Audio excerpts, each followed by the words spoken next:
Merci pour cette introduction. Donc effectivement, nous sommes Julien et Clément.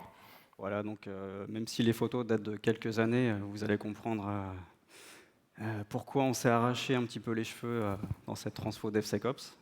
Donc on va rentrer directement dans le vif du sujet. Donc BPCEIT, pour ceux qui ne connaissent pas, donc BPCEIT, c'est l'entité Ops au sens large.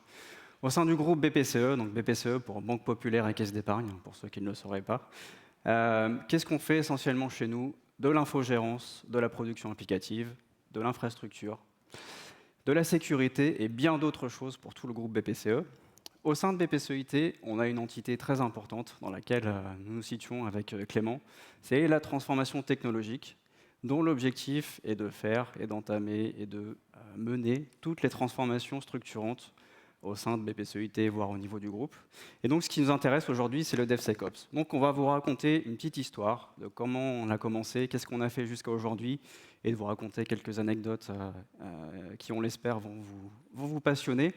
Mais avant tout, qu'est-ce que le DevSecOps? Parce qu'on en parle un petit peu partout, DevOps, DevSecOps. Est-ce qu'on est déjà tous alignés sur la définition? Clément, est-ce que tu veux nous en parler un petit peu? Ouais, effectivement, on est conscient qu'il y a deux équipes. J'espère que vous ne faites pas partie de l'autre équipe. Non, ce n'est pas un intitulé de poste. Et notre démarche, depuis le début, c'est d'être une équipe facilitatrice. Donc, on est une équipe qui s'appelle DevSecOps. Par contre, notre idée, c'est d'aider les gens à être autonomes et à mettre en prod de la meilleure des manières. Donc, on est disponible pour toutes les équipes qui souhaitent évoluer dans l'entité. Merci Clément pour ces éclaircissements. Donc c'est important et vous verrez à la fin, on fera une petite conclusion pour s'assurer qu'on a bien respecté cette définition. Donc 2018, nous concernant le dinosaure DevOps sort de l'œuf. Donc nous, c'était en 2018, le DevOps Rec c'est un petit peu avant. Mais nous, c'était en 2018. Donc l'idée, c'était de poser les bases, les fondations de cette transformation sur laquelle on est encore aujourd'hui. Donc un petit peu de contexte technologique. Il fallait savoir qu'à l'époque, quand je dis à l'époque, j'ai l'impression qu'on est vieux, mais non, pas tant que ça, je pense pas, Clément. À l'époque, on avait une stack technologique à appréhender, donc des outils CI/CD, des nouveaux outils qui arrivaient, parce qu'effectivement, qui dit nouvelle plateforme, nouveau paradigme, nouvelle techno, on a souvent des nouvelles choses à mettre en place. On avait une plateforme aussi de cloud privé qui a été mise en place en 2018 au sein du groupe, qui s'appelle MyCloud, dont un des objectifs était de permettre de faire du as a service, donc de permettre à chacun de consommer les différents services en toute autonomie. Et donc pour ça, pour soutenir cette démarche, on a créé l'équipe DevOps avec plusieurs objectifs. On en a mis quelques-uns dans cette slide, mais principalement c'était d'expliquer un petit peu à toutes les équipes cette plateforme, comment on l'utilise, qu'est-ce que ça veut dire, qu'est-ce que le cloud. Expliquer également toute la partie de stack CI/CD, mais vraiment le plus important dans tout ça, c'est de sensibiliser toutes les parties prenantes, donc les développeurs, les équipes de prod, les équipes d'infrastructure, le management, la direction, sur, au fond, qu'est-ce que c'est le DevOps, quelle est la vision qu'on souhaite se donner et quelle est la trajectoire pour atteindre cet objectif. Donc ça, c'était vraiment le plus important dans cette transformation.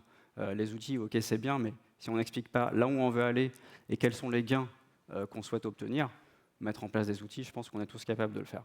Donc, c'était vraiment le cœur et le démarrage de notre démarche. Donc, on a fait plein de choses. On a fait des présentations, de la sensibilisation, et notamment, un des aspects les plus structurants, et c'est la photo qui l'illustre, on a mis en place un serious game qu'on a appelé Coding Game, qui est basé sur un outil du marché open source et qui permet de sensibiliser les équipes sur trois aspects complémentaires et fondamentaux sur cette transfo, donc le DevOps, le craft et l'agilité.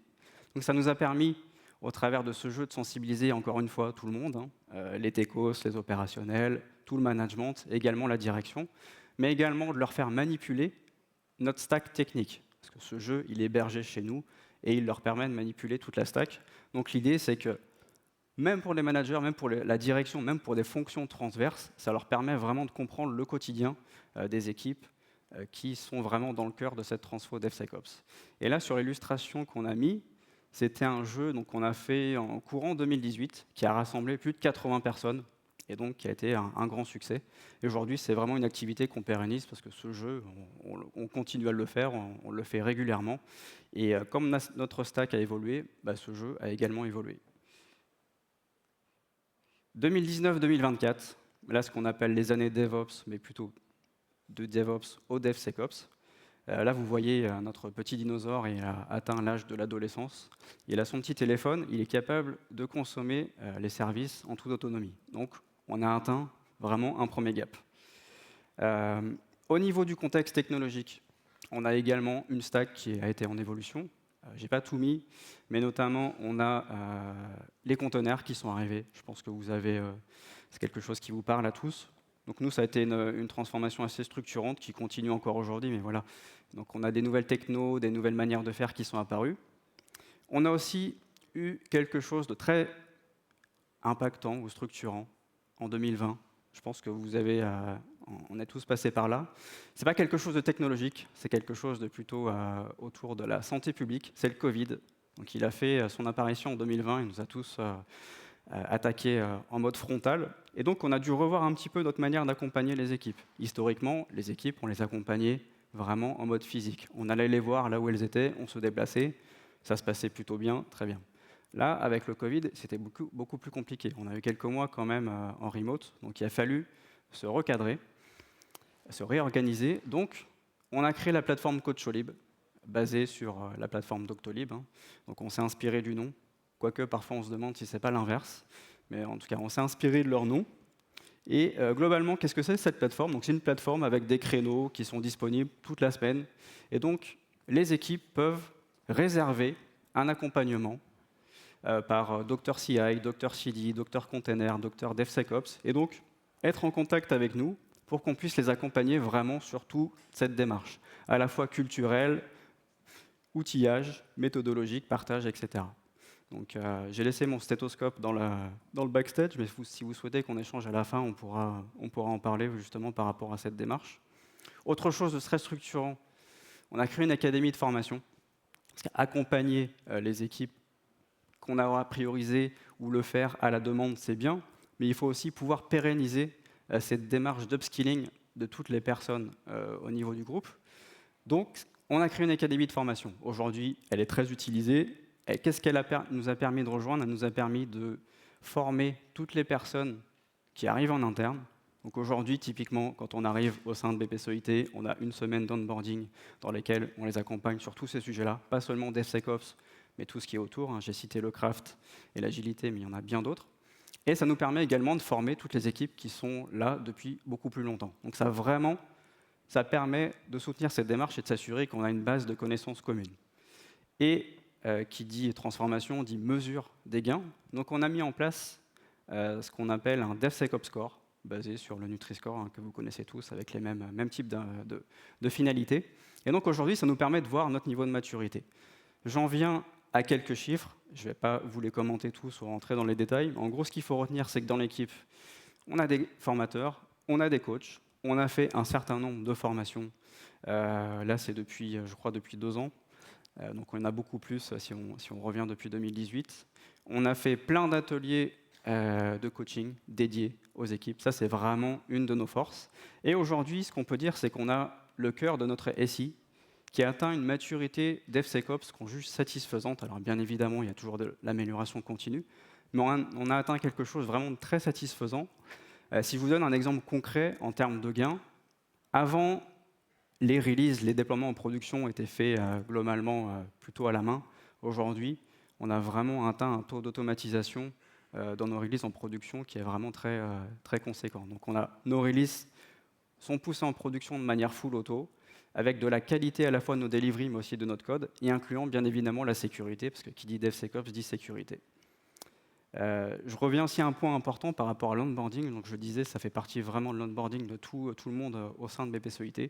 Donc on a plusieurs sujets qui nous permettent de faire ça. Le Tech Day, la Tech Week, soit une semaine, soit une journée d'acculturation pour s'assurer que vraiment que tout le monde ait la base sur ces sujets-là. Mais on a poussé le curseur encore plus loin en 2025. Et là, je te passe la main, Clément. Merci. Voilà. Donc 2025, ça a été l'année du renouveau pour cette équipe. Et l'idée, c'était déjà de se rendre compte qu'on avait atteint un certain palier de maturité qu'on vous a présenté sur les sujets plutôt déploiement CI et CD. On s'est posé la question de ce qu'il fallait, du coup, comment élargir le périmètre. Et aujourd'hui, on vous présente le programme qu'on a appelé CodeShift, qui est l'idée d'acculturer et de récupérer, pour notre contexte, une mentalité dev sur certains des produits. Le constat, il s'est fait, et à tous les étages de la structure, notre base de code, elle grandit.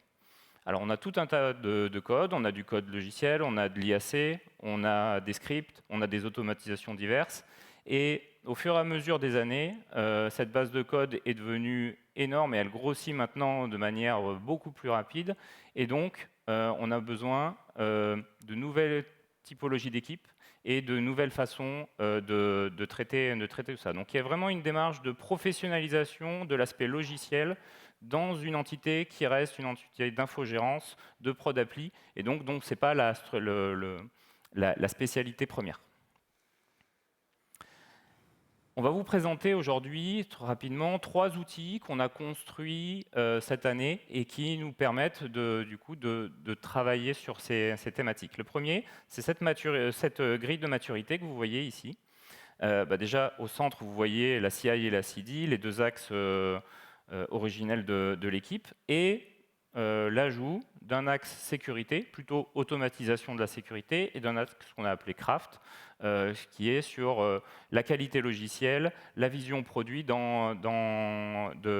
équipes et la construction de produits. Forcément, plutôt platform engineering si vous avez le mot en tête. Cette grille, on l'a voulu vraiment faite pour nos besoins. Donc, les termes, les suivis, les prérequis, tous sont vraiment liés à notre stack, à nos méthodes et à nos préconisations, nos normes. La première base, c'est l'absence de conscience ou de compétence sur le sujet dans l'équipe. Et ensuite, l'avant-dernière, c'est le niveau où on veut aller dans chacune des équipes. Donc vous voyez, on a déjà un premier axe, des niveaux qui vont permettre de manière incrémentale d'aller vers le niveau attendu et donc de pouvoir raconter une histoire aux équipes qu'on rencontre. Et on a aussi, pour des équipes qui en auraient le besoin ou qui sont intéressées, un dernier étage qui permet de décrire qu'est-ce qui serait une situation de surperformance sur le sujet. Et il y a sans doute des équipes qui ont besoin d'être au-delà des attentes normées sur la CI, sur la CD, sur la sécurité, etc. Donc cet outil, on l'utilise de plein de manières, en auto-évaluation, on l'utilise pour de la communication, pour rencontrer les équipes lors de kiosques et d'événements un peu plus communication, et directement avec les équipes, de manière en physique ou par Teams. Le deuxième, c'est l'outil qu'on a appelé le Bootstrap. Quand une équipe vient nous voir aujourd'hui, on va lui dérouler un cadre. On va lui proposer un cadre d'accompagnement que vous voyez ici, qui est entièrement sur un board virtuel pour faciliter les échanges, avec différentes étapes qui sont déjà dans la présentation, dans le cadre. On va avoir un kick-off, on va prendre le contexte de l'équipe, on va planifier les premières sessions où on va leur expliquer comment ça va se passer, qu'est-ce qu'on va faire. Et ensuite, on va avoir tout un travail d'assessment avec la grille que vous avez vue précédemment. On va définir des objectifs, c'est-à-dire que même si nous, on sait que l'avant-dernier étage de la matrice, c'est celui qu'on souhaite de manière générale, chacun a ses spécificités. Donc on va construire avec eux cet objectif. Et ensuite, et ça on l'a appris des transformations plutôt agiles qui existaient déjà dans l'entité, on va construire un petit backlog de transformations et surtout on va faire un contrat de coaching, c'est-à-dire que de notre côté on va dire ce qu'on va faire et de l'autre côté, dans l'équipe, on va s'assurer qu'ils ont bien compris ce que ça demande comme investissement et voilà ce qu'il va falloir faire, réserver les prérequis, etc. Donc cet outil, aujourd'hui, on l'utilise depuis le début de l'année. On a à peu près 8 ou 9 équipes avec qui on travaille avec ce fonctionnement-là. Et on est parti sur des itérations de 3 mois renouvelables, c'est-à-dire qu'on en fait une première, on voit où sont si on a atteint les objectifs, et on voit si on a besoin de continuer, ou si on remonte les objectifs et on essaye d'aller plus loin. Donc voilà, on l'a appelé le bootstrap. Un troisième outil qui a vraiment aidé dans notre fonctionnement, on avait besoin d'un document qui fait référence à tout, la culture, les méthodes et ce qu'on voulait utiliser dans nos équipes. Et donc on a fait, alors vous connaissez sans doute chez GitLab, chez Valve, il existe déjà des outils. On a fait notre guide pour nous les ops, mais qui parle de développement logiciel. Je vais accélérer un peu parce qu'il y a pas mal de choses. Pour conclure un peu et pour vous expliquer un peu de manière plus générale ce qu'on a voulu vous montrer en montrant ces outils, on a décidé aujourd'hui de construire ce changement sur 3 axes, et ils sont importants de traiter en même temps. Le premier, c'est le niveau stratégique. Aujourd'hui, on a beaucoup d'activités avec le comité de direction pour les acculturer sur cette problématique du développement logiciel dans notre entité. Le meilleur exemple, cette année, on a passé 3 heures avec tout le comité, toutes les entités, tous les directeurs de l'entreprise, à coder et à manipuler des API avec Swagger, avec un petit jeu qui leur ont permis de comprendre ce que c'était qu'une API. Et 3 heures de temps de ces personnes-là, c'est beaucoup, et donc ils nous font assez confiance pour venir travailler ces sujets techniques. Sur la partie coordination, on va participer à tous les événements d'agilité à l'échelle, toutes ces parties-là, et donc on a un coaching et un support technique de ces équipes. Et bien sûr, sur le niveau opérationnel, on a insisté aujourd'hui dessus, on continue à faire de la formation, à faire du coaching, à faire évoluer nos formats. Et c'est important de garder ce niveau-là terrain le plus efficace possible. Tu voulais... Eh bien, écoutez, oui, ça va être presque le temps de la conclusion. Donc, vous avez bien vu, notamment dans ce que vient juste de nous présenter Clément, on a vraiment targeté toutes les couches de la boîte. Pas seulement les gens qui font la partie opérationnelle au jour le jour, mais vraiment toutes les strates pour s'assurer que cette démarche soit bien comprise par l'ensemble de l'entreprise. Donc ça, c'est vraiment très important au niveau de cette démarche. Et donc, pour résumer, Clément, ce que tu nous as dit, donc là, tu nous as parlé de formation qu'on vend, d'e-book ou de handbook, je n'ai pas tout à fait bien compris. On a une communauté aussi de followers. Est-ce qu'on ne serait pas un petit peu des influenceurs, non? Je pense à changer de pays. Ah, d'accord, ok. Non, spoiler, on n'est pas des influenceurs, on vend vraiment des choses concrètes, il n'y a pas d'arnaque. Notamment, je l'ai dit précédemment, par rapport aux gains qu'on a pu avoir. Donc, j'ai pris l'exemple tout à l'heure de la partie délivrée en production. Mais ce qu'on a aussi aujourd'hui, c'est une communication améliorée entre les équipes de développement, les équipes opérationnelles, tous les gens qui contribuent à cette démarche. Et d'ailleurs, je sais qu'il y en a ici dans la salle. J'en vois au niveau des premiers rangs. Donc je les remercie aussi pour leur aide dans toute cette démarche, parce que tout seul, on n'aurait pas su le faire. Donc c'est là-dessus que se conclut notre présentation. Merci à tous. Et si vous avez des questions, c'est maintenant. Merci. Merci Julien et Clément. Alors, j'ai des questions pour vous qui ont été posées par le public. N'oubliez pas, donc, pour ceux qui sont arrivés entre-temps, vous pouvez poser vos questions avec slido.com. Vous avez le QR code juste ici sur l'écran.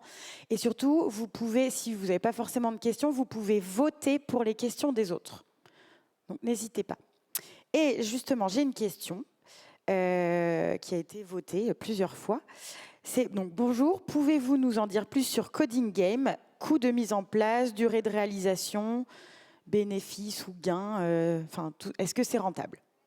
Alors, le Coding Game, c'est un jeu qu'on a déployé, comme je le dis, vraiment dans notre écosystème. Donc, ça utilise tous nos outils CI/CD et c'est déployé sur OpenShift aujourd'hui. Donc, en termes de coût de mise en place, c'est pas forcément très.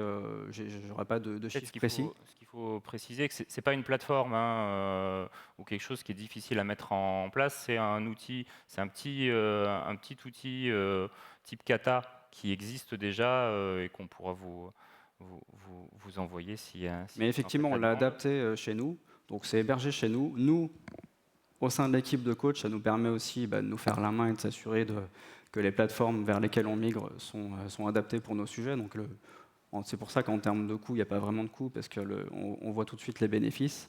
Et après, la fin de la question, c'était ? C'était les bénéfices, les gains sont-ils rentables? Ah oui, les gains sont rentables, parce qu'aujourd'hui, ça nous permet vraiment de sensibiliser, comme je l'ai dit, la direction, même des fonctions plus transverses, des équipes côté communication, RH ou juridique qui ont fait aussi ce jeu. Alors ça leur permet vraiment de comprendre cette transfo. Donc en termes de gains, oui, c'est non négligeable. Et juste une dernière question, après on n'aura malheureusement pas le temps, c'est quelle population a été la plus complexe à convaincre de l'intérêt du DevSecOps, tech ou manager? Alors, je dirais peut-être... c'est pas évident comme ça sera un petit peu au doigt mouillé. Il n'y a peut-être pas de différence. Ouais, il n'y a pas vraiment de... Le management, globalement, ils ont tous été convaincus. Après, il peut y avoir certains techs qui peuvent ne pas l'être au premier abord. Mais c'est pour ça que vraiment, comme je l'ai dit en préambule, commencer tout de suite par les outils, juste pour dire on va mettre des outils, regardez les gars, ça va être magique, c'est peut-être pas forcément la bonne approche. Donc il faut vraiment leur expliquer quelle est la vision globale, quelle est notre trajectoire et pourquoi on fait ça. Donc c'est vraiment un des axes les plus importants quand on fait ce genre de transfo dans un grand groupe comme le nôtre. C'est vraiment d'expliquer pourquoi on le fait. Et après, naturellement, prendre les équipes les plus moteurs sur ces sujets-là. Et après, on va dire que ça permet aussi d'embrayer tout le monde dans ce train et dans cette transformation. Ouais, le plus difficile, c'est de comprendre le but. Si on adresse une population qui n'est pas vraiment au courant, qui n'a pas vraiment compris pourquoi on était là et quels étaient les enjeux, c'est là en général que du coup il y a des raccourcis et des personnes qui peuvent être un peu en retrait. Mais les exemples avec le coding game, la présentation du continuous delivery, en fait, sont vraiment des portes d'entrée pour essayer d'avoir le maximum de gens qui supportent l'action. D'accord. Merci beaucoup. Merci. On peut encore les applaudir pour leur présentation. Merci beaucoup.